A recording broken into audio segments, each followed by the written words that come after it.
சரி, அண்ணன் திருமா மீது வந்து நாங்கள் ரொம்ப அதிக நம்பிக்கை, இப்போ ஒரு மரியாதை உள்ளவர்கள் நான் நிறைய தடவை அவர் வந்து சின்ன வயசுலேருந்து பார்த்துருக்கோம். அண்ணன் திருமா வந்து ஒரு பெரிய போராளியாக தன்னுடைய கட்சியை ஆரம்பித்தால், இயக்கத்தை ஆரம்பித்தார். அவர் வந்து நேற்று பேசுனதை நானும் பார்த்தேன். அவர் வந்து திமுகவை அழிக்க பார்க்கிறார்கள்னு சொல்றாரு. இவர் திமுகவை அழிப்பதற்காக மக்கள் நல கூட்டணின்னு ஒரு கூட்டணியே வச்சு திமுகவை அழிக்க மிகப்பெரிய ஒரு கூட்டணியை உருவாக்கியவர் அண்ணன் திருமா அவர்கள் தான். இன்னைக்கு அவர் வந்து அந்த போராட்டத்தில் அவர் தோல்வியுற்று அதற்கு மேல போராட வலிமை இல்லாமல் ஒரு காம்ப்ரமைஸ்டு பாலிடிக்ஸ்க்கு போயிட்டார் அண்ணன் திருமா அவர்கள்.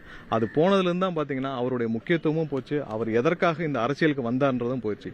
இவ்வளவு தூரம் காம்ப்ரமைஸ் பண்ண வேண்டிய அவசியம் அண்ணன் திருமா அவர்களுக்கு இல்லை. அவர் வந்து எப்படின்னா தன்னை சார்ந்த ஒரு சமுதாய மக்களுக்கு இதுவரை அவர் என்ன செஞ்சிருக்காருன்னு கேட்டால் அவரால் எதுவும் குரல் கொடுக்க முடியல. நேற்று வந்து இங்கே இருக்க செவிலியர்கள் வந்து ஒரு 18,000 பேருக்கு மேலே ரோட்டில் நின்று போராடிக்கிட்டு இருக்காங்க. அதில் அவருடைய பட்டியலின சமுதாயத்தை சேர்ந்து அவர் யாருக்காக இந்த அரசியலுக்கு வந்தாரோ அதில் சமுதாயத்தை சேர்ந்த ஒரு 5,000-6,000 பேர் இருப்பாங்களா, அவங்களுக்காக குரல் கொடுத்துருக்க வேண்டிய அண்ணன் திருமா அவர்கள் இப்போ அரசு ஊழியர்கள், ஆசிரியர்கள் பணி நியமனம் கேட்டு இதுவரை டெட் எக்ஸாம்லாம் பாஸ் பண்ணி ஒரு 25,000 பேர் காத்துக்கிட்டு இருக்காங்க. அதில் ஒரு 7-8,000 பேர் இருக்க மாட்டாங்களா பட்டியலினத்தை சேர்ந்தவர்கள், அவர்களுக்காக குரல் கொடுக்க வேண்டிய அண்ணன் திருமா அவர்கள் இதுவரைக்கும் இந்த அரசாங்கத்தால் பாதிக்கப்பட்ட எந்த சமுதாய பட்டியலின சமுதாய மக்களுக்காகவும் குரல் கொடுக்காத அண்ணன் திருமா அவர்கள் இன்று எங்களுடைய தலைவர் திமுகவை பற்றி பேசினால், திமுக தீய சக்தி என்று சொன்னால் அதற்காக திமுகவிற்காக வந்து குரல் கொடுப்பது மிகவே வருத்தமான செய்தி.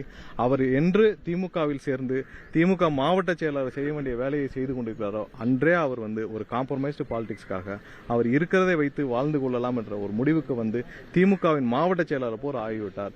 அது உள்ளபடியே ஒரு வருத்தமான நிகழ்வாக இருக்கிறது.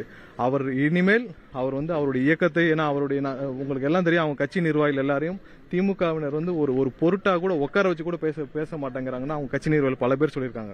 இன்னைக்கு வந்து ஒரு அடிமைத்தனத்திலிருந்து மீட்பேன், ஒரு சுயமரியாதை கொண்டு வருவேன்னு சொல்லி ஒரு இயக்கத்தை ஆரம்பிச்சுட்டு இன்று அவருடைய கட்சியும் சேர்த்து அவரையும் சேர்த்து அவருடைய தொண்டர்களையும் வந்து திமுகவோட அடமானம் வைத்து விட்டார் எங்களுடைய குற்றச்சாட்டு.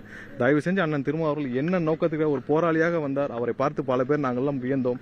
இந்த அவருடைய குறிக்கோள்னு மாறி ஒரு விடுதலை சிறுத்தைகள்னு இருந்தவர் வந்து இன்னைக்கு திமுக ஏவி விட்டு பாயும் ஒரு பூனையாக இருக்கிறார் என்பது வருத்தமான செய்தி.